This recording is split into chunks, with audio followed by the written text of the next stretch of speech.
मनीष गर्ग। खबर भोपाल। मुख्यमंत्री डॉक्टर मोहन यादव अंतर्राष्ट्रीय सहकारिता दिवस पर युवाओं से संवाद कर रहे थे।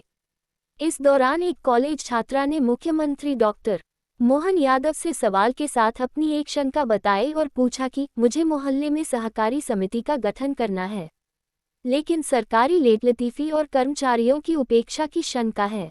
क्या मेरा काम हो पाएगा?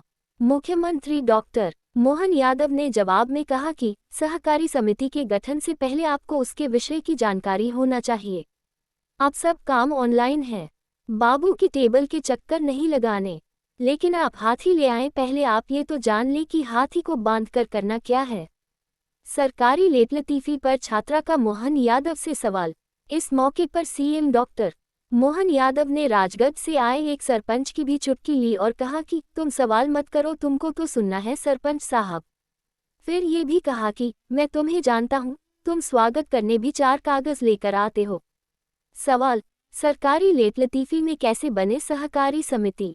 भोपाल के समन्वय भवन में अंतर्राष्ट्रीय सहकारिता दिवस के मौके पर युवा संवाद चल रहा था। प्रदेश भर से अलग अलग फील्ड के छात्र जुटे थे।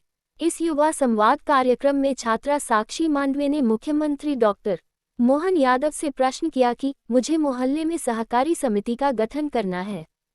फिर ये शंका भी जताई कि सरकारी दफ्तरों का जो ढर्रा है, उसमें डर लगता है कि काम हो पाएगा कि नहीं। मोहन यादव बोले, 4 कागज लेकर स्वागत करने आता है सरपंच। जिसके जवाब में मुख्यमंत्री डॉक्टर मोहन यादव ने कहा कि नए काम का आत्मविश्वास करके आना पड़ेगा कि हम काम करवा सकते हैं। ये समझना होगा कि कानून क्या होगा, नियम प्रक्रिया क्या है। सहकारी समिति गठित करना है तो आपको उसकी प्रक्रिया, उसके लाभ तो पता करने ही होंगे। हाथी बांधना है घर में, उसका करेंगे क्या? सहकारी समिति में दूध के व्यवसाय हैं, महेश्वरी साड़ी की दुकान आदि, क्या क्या हो सकता है। जिस क्षेत्र में आप जाना चाहते हैं, इसमें खास बात यह है कि उसकी पूरी जानकारी हो आपके पास। उन्होंने कहा कि अब तो 30 दिन में रजिस्ट्रेशन वैसे ही मिल जाएगा।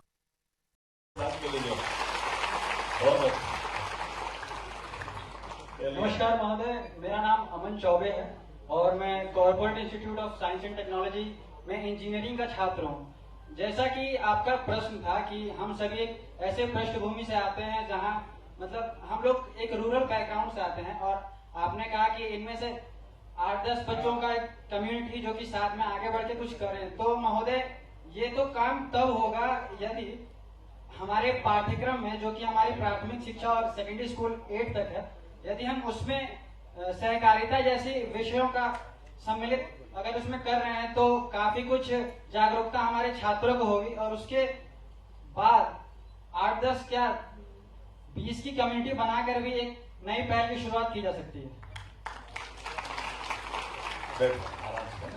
देखो, अब आगे ना आप समझ में सबको, हमारे लिए ये जो एक आपने विषय निकाला, मैं उससे थोड़ा अलग हटके बताता हूँ, मेरे अपने जीवन से ही बताता हूँ।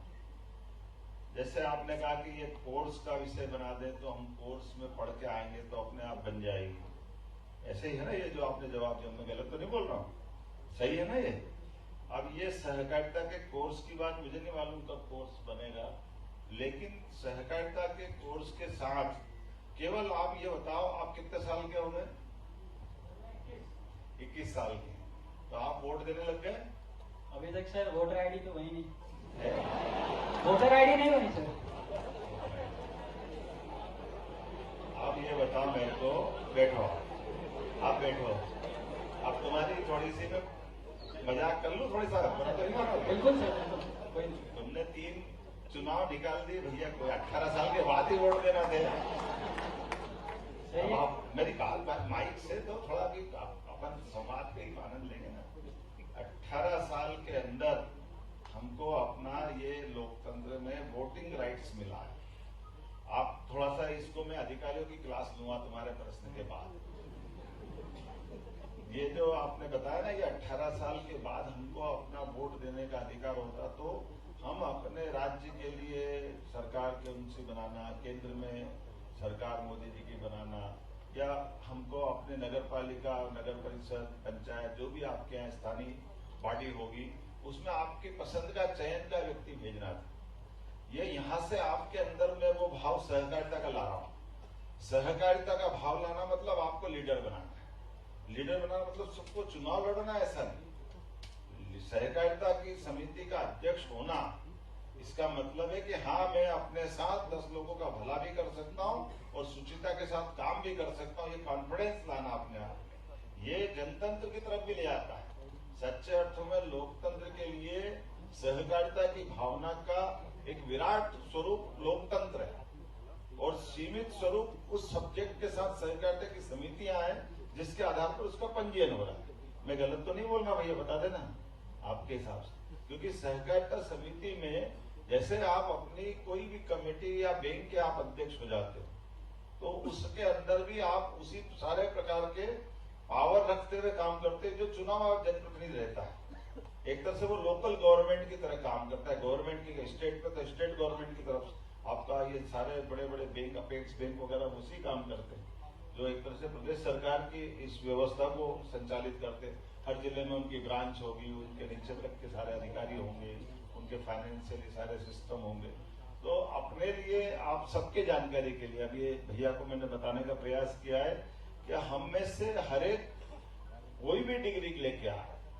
और बड़ी बात तो ये भी है, आप बोलोगे तो फिर सहकारिता में जो 5वीं के बाद स्कूल छूट गया होगा, 8वीं के बाद छूट गया, अब कोर्स की बात करोगे तो वो तो रास्ते में रह जाएंगे, तो सहकारिता का तो आंदोलन आधा हो जाएगा, आधे से भी कम हो जाएगा। क्योंकि ये सहकारिता के अंदर तो आप पढ़े लिखे हो तो, कोई कारण से अल्प पढ़े हो तो, किसी भी डिग्री को लिया हो तो, आपने IIT किया तब भी, और आपने 8वीं पास हुए तब भी, सहकारिता में सबका स्वागत है। तो सहकारिता ये सबको लेके चलती है। इसमें ये पूरी छूट है कि आप किसी क्षेत्र में से भी आते हो। लेकिन एक अच्छी बात ये है कि जैसे आप गांव से आते हो, मान लो, तो गांव में मेरे यहाँ फूलों की खेती होती है, मैं मेरे से चालू करता हूँ। तो फूलों की खेती में मेरे को फूल की जो कीमत मिलती है, मान लो लोकल मंडी में अकेले जाता हूँ तो उतनी कीमत नहीं मिल पाती। तो हमने मान लो सहकारिता समिति बना ली। अब समिति बनाने के बाद उस फूलों को इस मार्केट में पहुंचा, या वहां से गाड़ी में कहीं ट्रांसपोर्ट के माध्यम से कहीं दूर पहुंचा दे तो अच्छा भाव मिल जाए। और अच्छी बात रहे कि अपने में से हमारे यहाँ तो कुछ घरों में मजदूरों को ढूंढ करके उसकी फूल की माला बनवा करके उसको सेल करवाने लग जाए। ऐसे कई रास्ते आप इसके माध्यम में, केवल उदाहरण से समझा रहा हूँ। सहकारिता का मतलब हम अपने आय के व्यवसाय के माध्यम से अपना स्वयं का भी कुछ आय रास्ता निकाल सकते हैं, या फिर हम अपनी इस व्यवस्था से कई लोगों को, जैसे बैंक वगैरह बनती है तो बैंक कई लोगों को अपने उनकी बचत की आदत भी डालती है और उनके स्वावलंबन बनाने की दिशा में लोन फाइनेंस भी करती है। तो ये काम है सहकारिता माने का। तो जो ये परिभाषा जानता तो वो सहकारिता में आएगा, इसका अर्थ ये भी है। लेकिन सहकारिता की सीमा बहुत बड़ी है। सहकारिता में क्या क्या कर सकते हैं, पहले भैया एक जना बताओ, अपने से कौन बताएगा, अपने अधिकारी में से क्या क्या कर सकते हैं? नवाचार जिसने किया, मैंने सर मैं निवेदन करता हूं सर, जो नवाचार क्यों बताओ, नवाचार जो आपने नवाचार किए, पहले कल्पना आ जाएगी ना, गलत तो नहीं कह रहा हूं मैं बताऊं ऐसे कि नहीं, चलना चाहिए ना ये बात, जरा जोर से बोलो तो मालूम पड़ेगा। ये बिल्कुल हाजिरी लगा दी तुमने। सहकारिता विभाग में एक अलग से नवाचार सेल गठित है, जिसमें कुछ विशेषज्ञ और अधिकारी पूरे राज्य स्तर पे कांटेक्ट करके, संपर्क करके नए किस्म की सहकारी समितियों को प्रवर्तित करने का कार्य करती है। जिसमें जो सबसे महत्वपूर्ण है, मैं वहीं से शुरू करूंगा, कि हम लोगों ने एक CPPP का कॉन्सेप्ट दिया है, कोऑपरेटिव पब्लिक पार्टनरशिप का। और ये देश में पहली बार हुआ है कि मध्य प्रदेश की सहकारिता ने ग्लोबल इन्वेस्टर समिट में भाग भी लिया और लगभग 2000 करोड़ के इन्वेस्टमेंट के प्रस्ताव भी प्राप्त किए। तो इसको हम लोग और डेवलप कर रहे हैं। आगे बढ़ाते हुए इस काम को हम एक निवेश विंग भी आयुक्त कार्यालय में स्थापित किए हैं, जहां जो भी इच्छुक संस्थाएं होंगी या निवेशक होंगे, हम उनको पूरी सहायता उपलब्ध कराएंगे।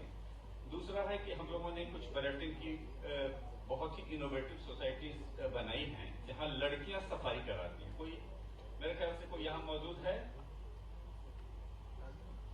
ओके, हम आए हैं लेकिन दिख नहीं रहे हैं मुझे।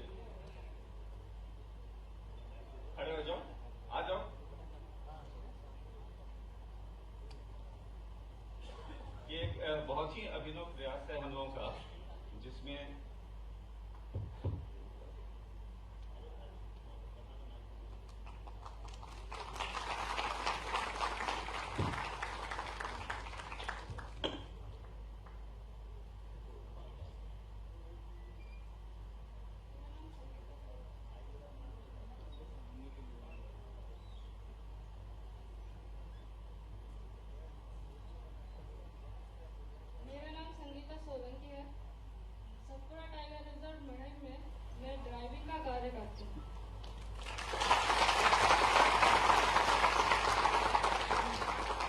ज्वेलरी का कैसे करती हो बेटा, बताओ जरा। ज्वेलरी का काम कैसे करती हो? ड्राइविंग का काम तो ड्राइविंग गाड़ी वाड़ी चलाती हो? जी सर। गाड़ी कहाँ से आई? वो फॉरेस्ट की है सर। फॉरेस्ट की? जी। फॉरेस्ट ने आपको दी और आपकी कमेटी का? सोसाइटी की है। वर्कर सोसाइटी की है। वर्कर सोसाइटी की? वर्कर सोसाइटी कोऑपरेटिव की। बहुत अच्छा, ताली बजा दो कि ये बात ध्यान में आ गई। हमारे यहाँ आमतौर पे ये जो होटल वाले या टूरिज्म के लोग ये गाड़ी चलाते थे, लेकिन सहकारिता समिति के माध्यम से इनको गाड़ी लेना है तो इनने वर्कर कमेटी बना ली और गाड़ी ली। गाड़ी लेकर के ये आराम से फॉरेस्ट में अपने बुकिंग करके लोगों को घुमाने का काम करते हैं। क्या कितनी आमदनी हो जाती बेटा? 14,000 सैलरी। 14,000 सैलरी। देखो आप जोरदार अभिनंदन करो। कितनी बच्चियां हैं? कितनी बेटियां हैं? 2 हैं सर। 2 हैं। आप दोनों? जी। और वर्कर कमेटी में कितने लोग हैं? समिति में 10 लोग तो होंगे। 10-20 50 लोग। जरा ताली बजा दो। कोई बात नहीं, बहुत अच्छा बेटा, ताली बजा बेटा। कौन सी क्लास की पढ़ाई हुई आपने? मेरा बीए कंप्लीट है। बीए कंप्लीट है। और बेटी का? मेरा एमए कंप्लीट है। तो बताओ, तुम रोज शेर से आंख मिलाती हो? जी सर। वो तो जंगल में तो यही टाइगर है। क्या क्या जानवर है वहाँ पे? टाइगर है, लेपर्ड है, भालू है। डरते नहीं हो? नहीं। देखो आप जोरदार ताली बजाइए। जो बाघ अभयारण्य बोलते हैं, इस बाघ अभयारण्य में हमारे यहाँ ये स्वाभाविक रूप से जंगल के अंदर जानवर भी अपने कैसे अनुशासन से जीते हैं और आप किसी को कष्ट नहीं दो तो वो आपके प्रति भी बिल्कुल ध्यान नहीं देते, आपके साथ जीने की उनको आदत पड़ गई। ये बाघ अभयारण्य का मतलब ही है। और इसीलिए बैठो है ना, मैं बाकी सबको बता रहा हूँ। जैसे कोई पहली बार जाता है तो वो सोचता है कि ये जंगल में फिर इनकी फेंसिंग वेंसिंग रख के अंदर रखते हैं, तो वो उनका फेंसिंग वेंसिंग नहीं होती, वो तो खुले रहते हैं। और खुले रहने के बाद कभी कभी ये भी प्रश्न आता होगा कि फिर ये तो जाने कितने जानवर खा जाते होंगे, खुले है ना। लेकिन ये भी एक खास बात, जंगल का टाइगर या कोई भी जानवर इस प्रकृति में परमात्मा के बताए हुए रास्ते पे चलते हुए, टाइगर अपने जीवन में एक शिकार अगर करेगा तो 2-3-4 दिन 5 दिन जब तक उसको खाना खाता है और दूसरा नहीं खाएगा। ऐसा नहीं कि इसको थोड़ा खाया फिर पकड़ लिया दूसरा तीसरा, जो अपना शिकार है उसी को खाता है। और उसी शिकार को खाते हुए वो जब उसका पेट भर जाता तो जो उसकी 2-3 दिन बिना खाए आदत रहती, और जब तक वो अपना शिकार दूसरा नहीं करता तब तक वो दूसरे जानवरों के चक्कर में भी नहीं पड़ता। तो ये जो अपनी स्वाभाविक रूप से प्राकृतिक आवास में रहने की जो आदत है, आप सब भाग्यशाली हो। मध्य प्रदेश में, पूरे देश में सबसे ज्यादा टाइगर भारत में, और भारत में सबसे ज्यादा टाइगर मध्य प्रदेश। तो हमको से हर एक को जाना भी चाहिए देखने। और ये जो आपने बात कही ना कि जो कि आप अपन शहर से जाते हैं तो टाइगर खुला दिखता है, तो कभी ऐसी आपकी गाड़ी में भी कोई ऊपर सुरक्षा की कोई व्यवस्था नहीं रहती। और जितने फॉरेस्ट गार्ड है उन किसी के पास कोई बंदूक नहीं होती, कुल्हाड़ी भी नहीं होती, डंडा भी नहीं होता, लेकिन आराम से घूमते हैं। और कभी कभी तो टाइगर ऐसा है कि मैं अभी आज से कुछ महीने पहले गया था, तो वो टाइगर लगभग 100-200 फीट दूर था, ऐसे जा रहा था। वो टाइगर को देखकर अपनी गाड़ी वाले ने गाड़ी रोक दी, वो सर हो जा रहा है। तो हमने कहा ठीक है, अब सच में जो तुमने बोला वो मेरे को थोड़ा सा अनुभव आया, पूरा तो नहीं आया, लेकिन जाने क्या वो टाइगर ऐसा चलते चलते उधर जाते थे पलटा, और पलटने के बाद वो सीधा अपनी चाल से, मस्तानी चाल से 1 2 3 करते बिल्कुल ये मेरे पास टेबल रखी, इस गाड़ी के यहाँ तक आया, और यहाँ आकर के उसने जिप्सी के ऐसे चक्कर लगाया, तो गाड़ी के अंदर में मेरा बेटा, श्रीमती, ड्राइवर, जो वहाँ का अपना फॉरेस्ट का व्यक्ति था वो, और वो ऐसे चक्कर लगा जैसे कोई वो मेरे से पूछने आया कि तुम मेरे से पूछ के आए क्या? तो हमने कहा भाई तेरा जंगल है, हमको क्या करना, तुम अपना काम करो, हमारा काम करें। लेकिन बड़ा अच्छा अनुभव है, वो बिना संकोच अपनी वही चाल से धीरे धीरे, ऐसा अनुभव बहुत कम आता है कि आमतौर पे वो कोई सोया रहता है, बैठा रहता है, देख अपना काम करता रहता है, कोई जाता आता रहता है, लेकिन वहां से चल करके आपके पास आओ, चले जाओ। ये अर्थ ये बताता है कि उस जंगल के अंदर अनुशासन भी बना हुआ है, उनका पेट भी भरा हुआ, और ये हमको भी सीखने की बात है कि जंगल के अंदर सारे जानवर ऐसी स्थिति में कब रहते हैं कि किसी पर अटैक नहीं करते, क्योंकि वो प्राकृतिक आवास में उनको सब कुछ उपलब्ध है, हमारा वन विभाग वो सब कुछ कराता है। तो ये कभी कभी हमको ये आदत भी डालना चाहिए, जिसको हमारे यहाँ सरल सूत्र में कहते हैं जियो और जीने दो। ये भाव देखना हो तो अपने टाइगर अभयारण्य में देख सकते हैं किसी आधार पर। तो ये हमारी बेटियों ने अपने लिए सही कहा कि बेटियां गाड़ी चला रही है और बिना संकोच चला रही है, कोई घटना नहीं होती, क्योंकि वहां कोई ऐसा होना नहीं। इस स्वाभाविक आवास में केवल टाइगर नहीं, वहां सभी प्रकार के हिंसक जानवर, लेकिन सब एक दूसरे के साथ जीने की सबको आदत, कोई किसी से बहस नहीं। अब सहकारिता में आ जाए, वापस आ जाए। हाँ बताओ बेटा क्या कहना चाह रही, मैं पूछूं कि थोड़ा सा तुमसे, तुम क्या कर रही हो?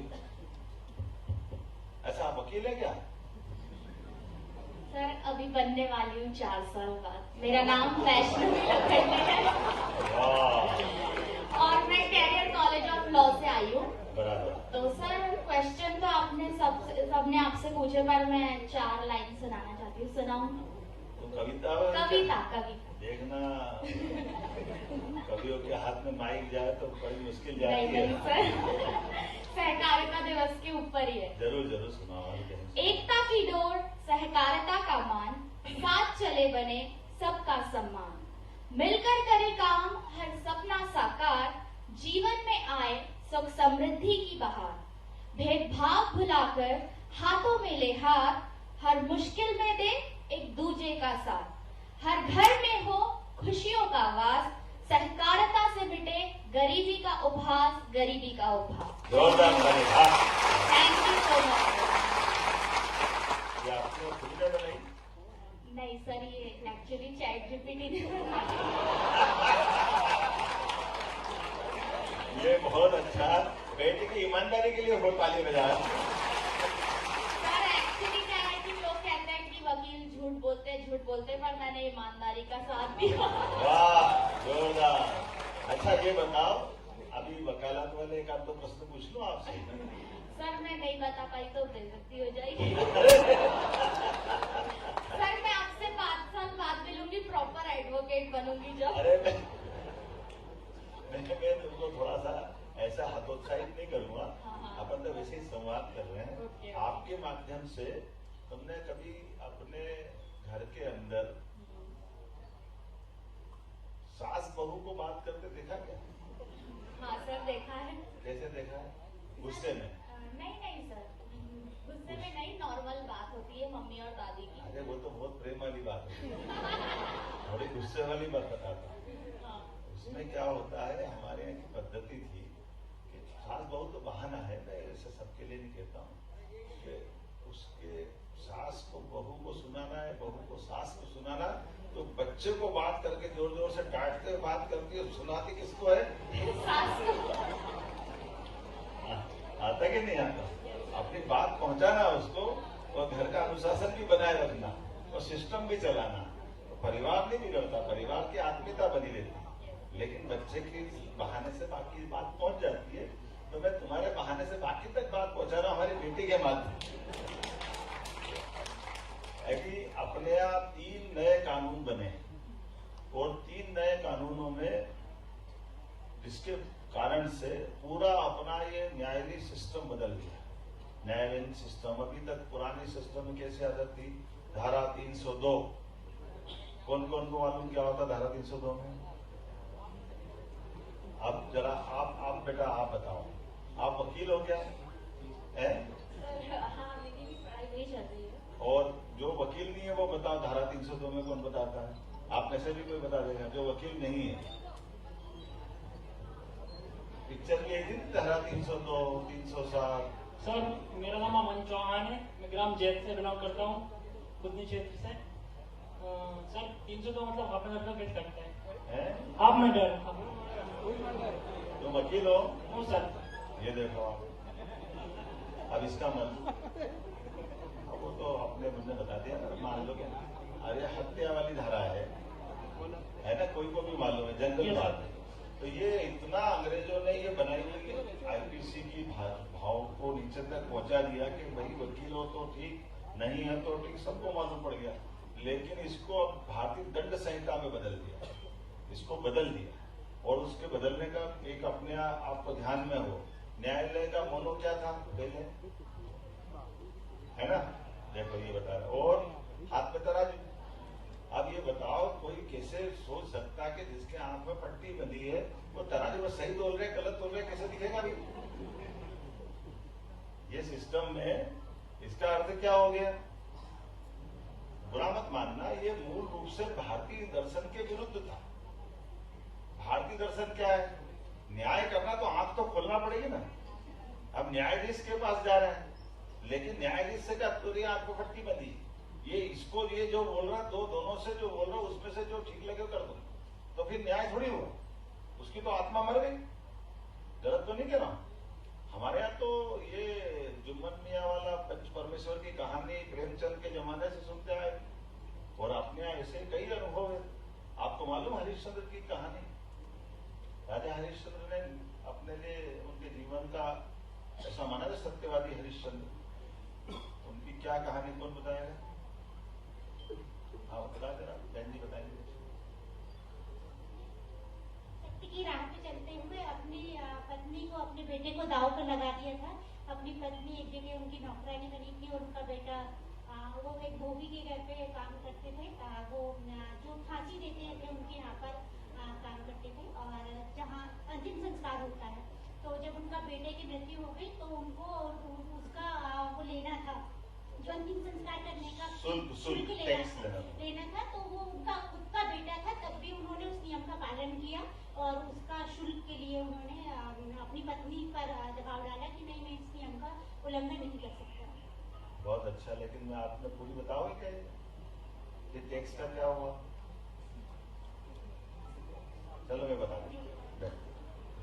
ऐसा है कि हमारे यहाँ इतनी शुद्धता के साथ सनातन संस्कृति की धारा नीचे मौजूद है। राजा हरिश्चंद्र इतने सत्यवादी थे, ऐसा कहते हैं कि उनके उसकी परीक्षा लेने के लिए देवता स्वयं पृथ्वी पे आए।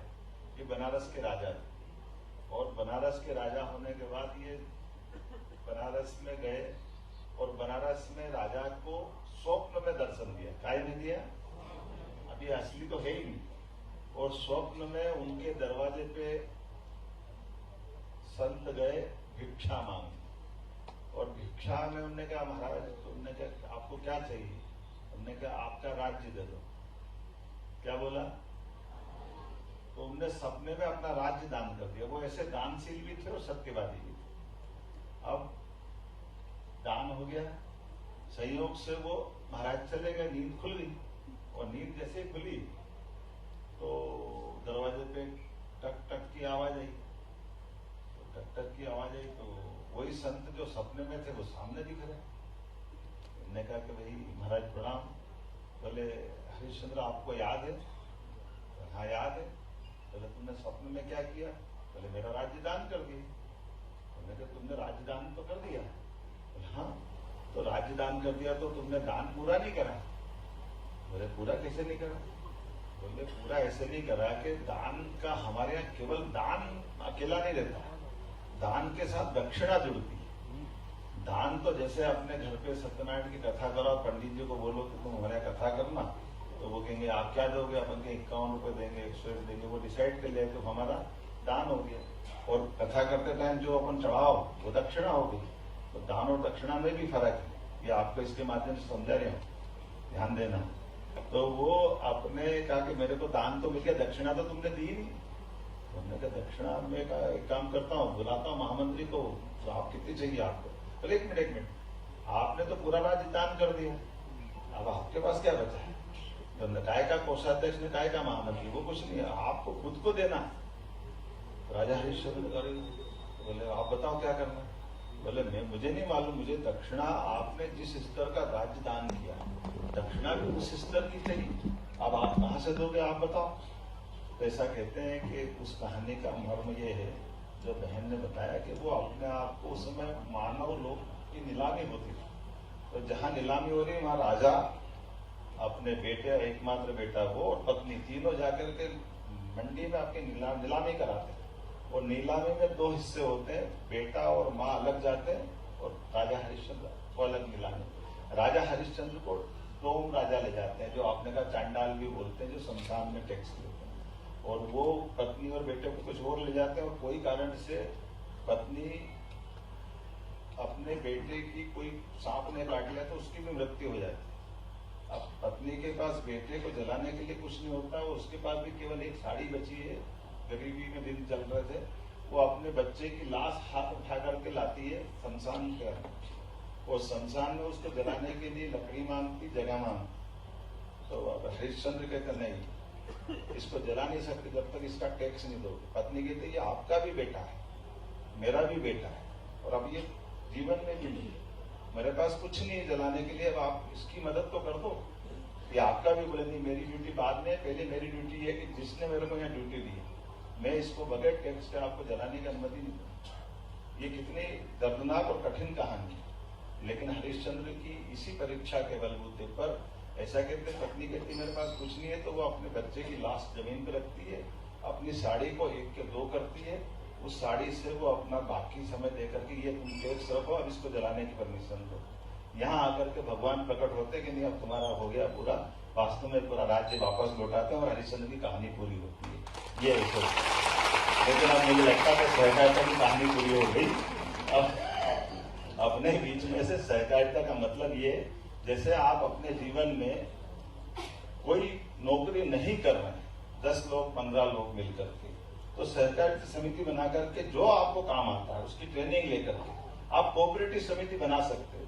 उसका पंजीयन कराने के बाद अगर सामान्य रूप से कोई विभाग से लाभ मिलता है तो पहले सहकारिता समिति को लाभ दिया जाएगा। ऐसे ही आप मान लो ट्रांसपोर्ट कंपनी चलाना चाहते हो, आप कोई फैक्ट्री चलाना चाहते हो, आप कोई भी कमेटी बनाना चाहते हो, या खाद बीज की दुकान चलाना चाहते हो, ये सहकारिता समिति का मतलब जितने विद्यार्थी हैं इन सबको बेरोजगारी से बचाने का मार्ग भी है और अपना स्वयं का काम करने का मार्ग। बेरोजगारी का मतलब क्या है और रोजगार का मतलब सरकारी सर्विस भी नहीं है।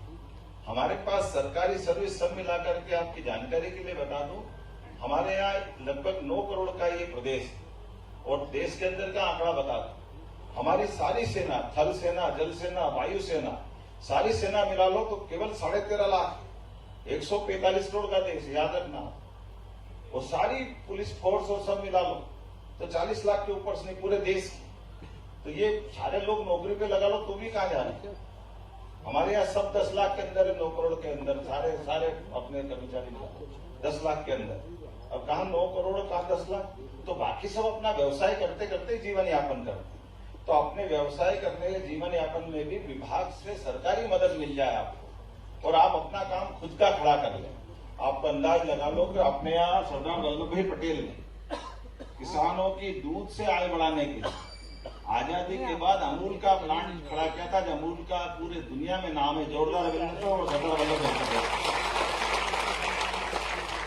दूध के माध्यम से वहां के दूध व्यवसायी अपने दूध का भी अच्छा रेट पाते हैं और दिवाली के समय एक एक किसान को लाख रुपया, 75,000, 1.5 लाख, 2 लाख वो बोनस अलग मिलता है। तो ये जो अपने आज हमने भी national dairy development cooperative department को बधाई देना चाहूंगा और दुग्ध संघ को बधाई देना चाहूंगा, सांची के माध्यम से जोरदार अभिनंदन करें। उन्होंने संकल्प किया कि राज्य के अंदर 9% दूध उत्पादन होता है, तो दूध उत्पादन को भी बढ़ा के 20% तक ले जाएंगे। और देश के अंदर दूध उत्पादन में भारत में मध्य प्रदेश का नंबर अभी तीसरा है। अब हम दूध उत्पादन में नंबर 1 बनाएंगे, 20% तक दूध उत्पादन करेंगे मध्य प्रदेश। तो ये बड़ा पवित्र काम है, इससे कई काम आप कर सकते हैं। सभी प्रकार के उद्योग हो सकते हैं, कुछ और भी काम हो सकते हैं। मुझे लगता है ज्यादा हो गया। मंत्री जी कुछ बोलेंगे पहले, फिर सर अगले कुछ कार्यक्रम है सर। तो सर बहुत बहुत धन्यवाद। साहस, सत्यनिष्ठा और सर जी और जीनो की अवधारणा के लिए सर बस अब समय अभाव के कारण हम आपसे क्षमा प्रार्थी हैं। तो कार्यक्रम की अगली कड़ी में सर भारत सरकार हस्तशिल्प विभाग के comprehensive handicraft cluster development scheme के तहत सर आज 30 महिलाओं को एक सिलाई मशीन दी जा रही है। सिलाई मशीन बड़ी है इसलिए वो बाहर रखी है, स्टेज पर दिया जाना संभव नहीं, लेकिन प्रतीकात्मक रूप में सर 3 महिलाओं को यहाँ पर टूल किट उसी का टूल किट वितरण किया जाएगा। और मैं माननीय मुख्य अतिथि महोदय, माननीय मंत्री जी से भी अनुरोध करता हूँ कि वो उन्हें टूल किट देंगे। और मैं सबसे पहले आवाज दे रहा हूँ श्रीमती सुधा पटेल जी को कि अच्छा सर तो श्रीमती सुधा पटेल जी आ जाएं तो प्रतीकात्मक रूप से ये वितरण हो जाएगा और शेष सभी लोगों को उनकी टूल किट और ये मशीन बाहर प्राप्त हो जाएगी। श्रीमती राजकुमारी ठाकुर और श्रीमती मनीषा विश्वकर्मा एक साथ आकर के इसको प्राप्त कर लें। सर राज्य सहकारी संघ इसका नोडल है और बहुत सारा काम उन्होंने बहुत इंफ्रास्ट्रक्चर इसके लिए डेवलप किया है और उनको उत्पाद प्रदर्शित करते हैं, उनको ट्रेनिंग देते हैं और उनको भारत सरकार की ओर से चूंकि नोडल हैं तो बहुत सारे सहयोग करते हैं सर।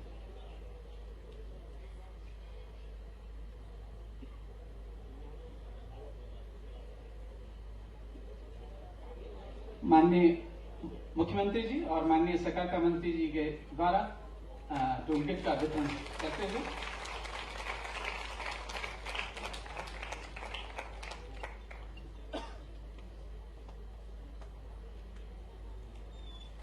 सर ये 30 मशीनें सभी जो इसके अभ्यर्थी उनको सबको मिल जाएगा बाहर।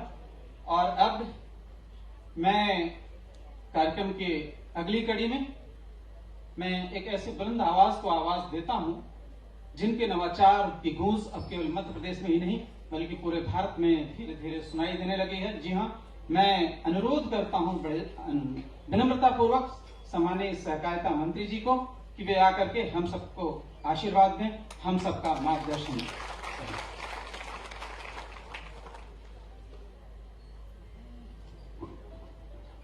बोलिए भारत माता की, भारत माता की, भारत माता की।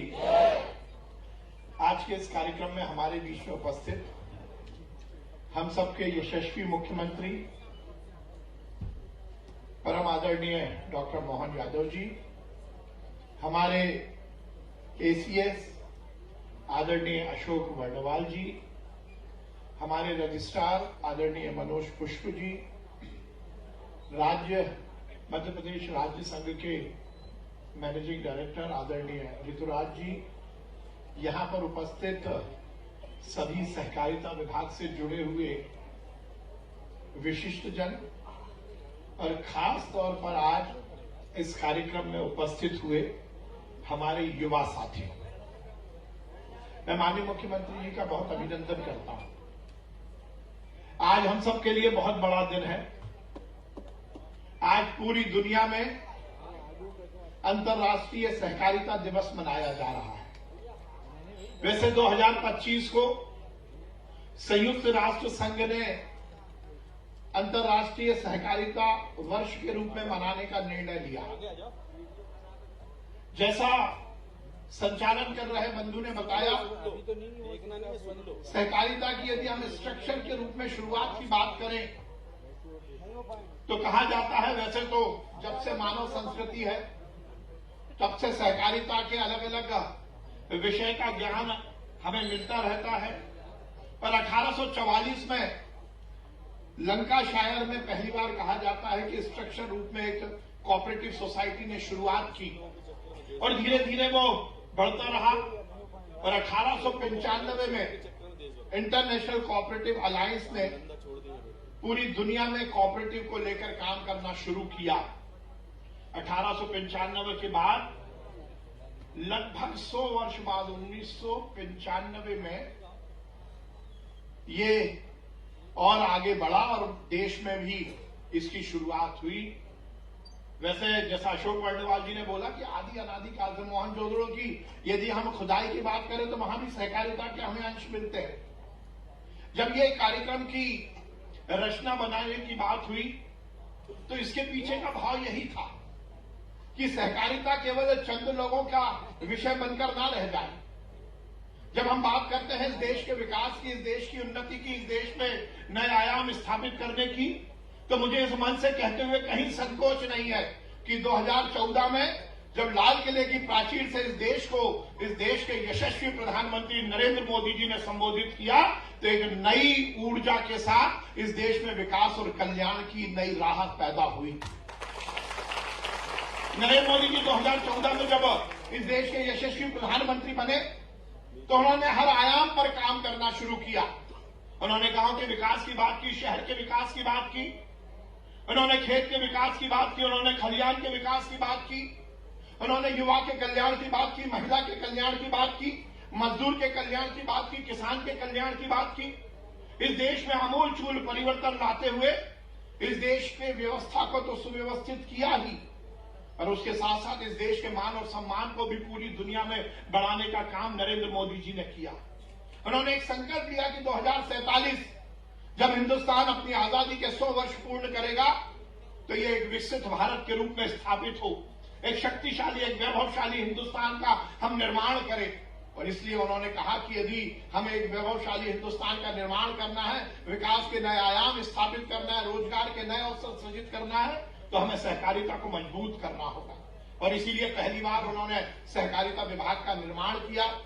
अमित शाह जी को उस विभाग का मंत्री बनाया और उसके बाद लगातार सहकारिता एक नए आंदोलन के रूप में यहां पर चली। अभी आपसे संवाद के समय माननीय मुख्यमंत्री जी ने बताया कि दूध का मूवमेंट हो, क्रेडिट मूवमेंट हो, उपभोक्ता से जुड़ा हुआ कोई मूवमेंट हो, सहकारिता उसमें अलग अलग स्तर पर विकास कर रही है।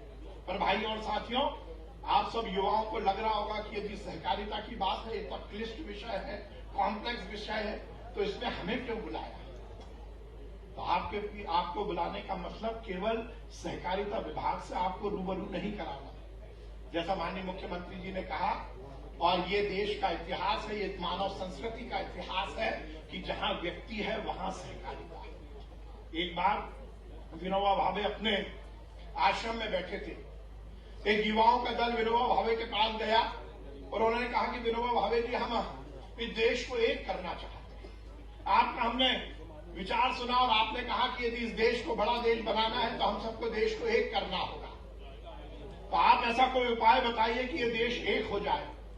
विनोबा भावे ने एक कोरा कागज बुलवाया और उस कोरे कागज पर हिंदुस्तान का नक्शा बनाया।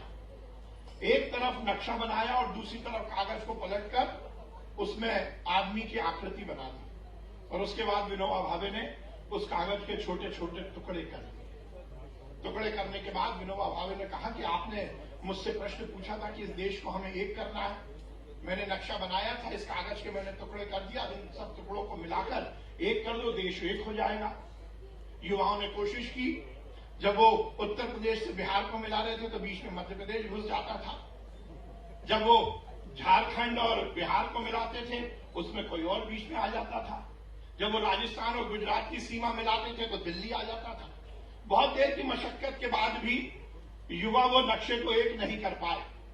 विनोबा भावे मुस्कुराए, उन्होंने कागज के टुकड़ों को पलट दिया, उन्होंने कहा कि अब आदमी की आकृति को एक कर दो। युवाओं को मालूम था कि आदमी की हाथ कहाँ होता है, आदमी की नाक कहाँ होती है, आदमी का पैर कहाँ होता है। उन्हें 5 सेकंड लगे, उन्होंने आदमी की आकृति को एक कर दिया। विनोबा भावे फिर मुस्कुराए, उन्होंने कागज के टुकड़े को पलट दिया।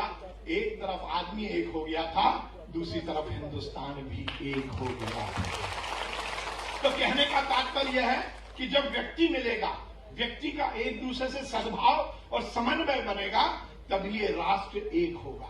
इसलिए सहकारिता केवल सोसाइटी बनाने के लिए नहीं, सहकारिता केवल रोजगार के अवसर सृजित करने के लिए नहीं, सहकारिता हमारी रोजमर्रा की जिंदगी का अंग बने, ये सिखाने के लिए युवाओं आज तुम्हें यहां बुलाया है। बिना सहकारिता के कुछ नहीं हो सकता। एक परिवार, जैसा अभियान मुख्यमंत्री जी ने बोला, यदि हम सास बहू के बीच की बात करें, परिवार के संचालन की बात करें, उसमें सहकारिता है। यदि हम रोजमर्रा की जिंदगी, यहाँ पे बहुत सारे स्टूडेंट होंगे, वो ग्रुप स्टडी करते होंगे, करते हैं कुछ लोग, एक साथ दोस्त लोग बैठकर, वो भी सहकारिता है। कॉलेज में एक मॉनिटर होता है, सब मिलकर कॉलेज की व्यवस्था को देखते हैं, वो भी सहकारिता होती है। मैं हॉस्टल में पढ़ा, मैंने इंजीनियरिंग किया, हमारी जो बैच थी वो कोऑपरेटिव सोसाइटी हम चलाते थे, वो भी सहकारिता थी। कहने का तात्पर्य है कि यदि हमें सफल होना है, यदि हमारे माध्यम से हमें समाज, इस राष्ट्र को एक करना है, तो हमारे मन में, मस्तिष्क में, भाव में, भावना में ये सहकारिता आनी चाहिए। ये केवल सहकारिता विभाग नहीं है, ये सहकारिता का एक्ट नहीं है। हम रोज जिंदगी में, रोजमर्रा की जिंदगी में जब तक सहकारिता को अपने आत्मसात नहीं करेंगे, तब तक ना हम सफल होंगे, ना ये समाज सफल होगा, ना ये राष्ट्र सफल होगा।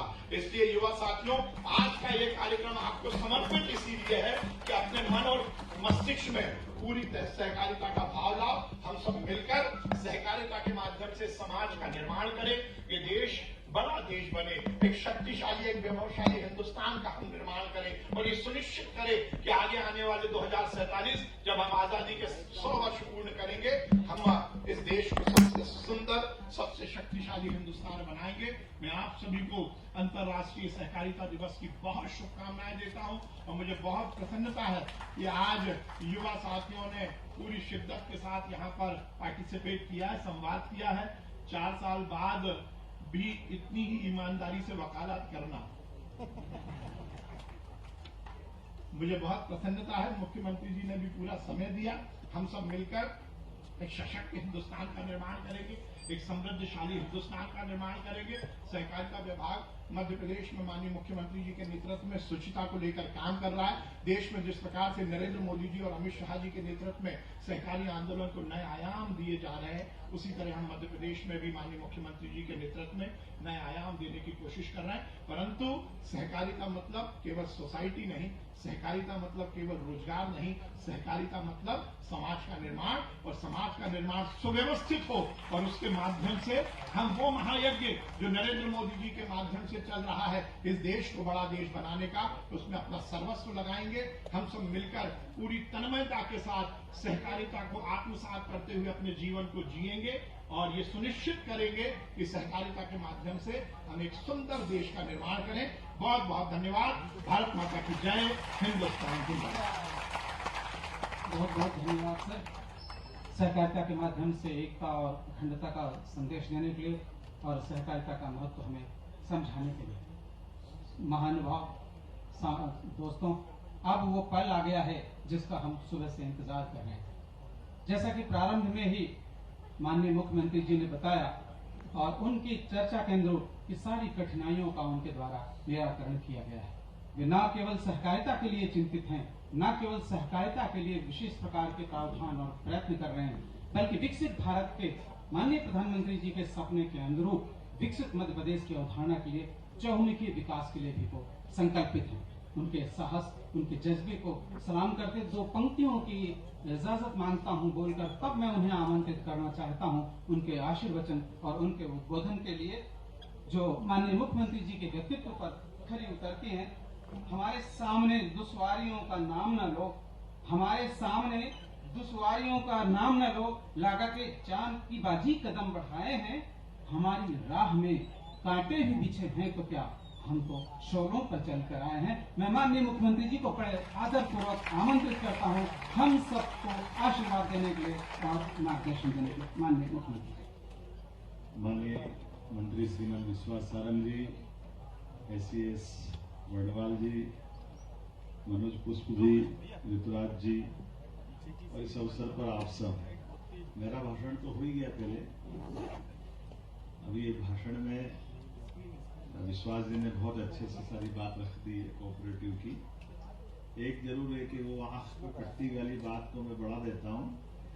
आंख पे पट्टी बंधी थी जब तक वो आईपीसी लगी थी। जैसे तीनों कानून लागू हुए देश के अंदर, सुप्रीम कोर्ट के चीफ जस्टिस ने जाकर आंख की पट्टी हटा दी। ये नरेंद्र मोदी जी की अपनी सरकार की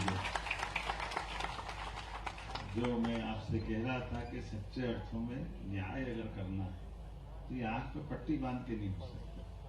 ऐसे कई हजारों उदाहरण भरे पड़े हैं हमारे यहाँ। और सहकारिता की भावना के साथ मैंने एक चीज जोड़ी, लोकतंत्र की बात कही।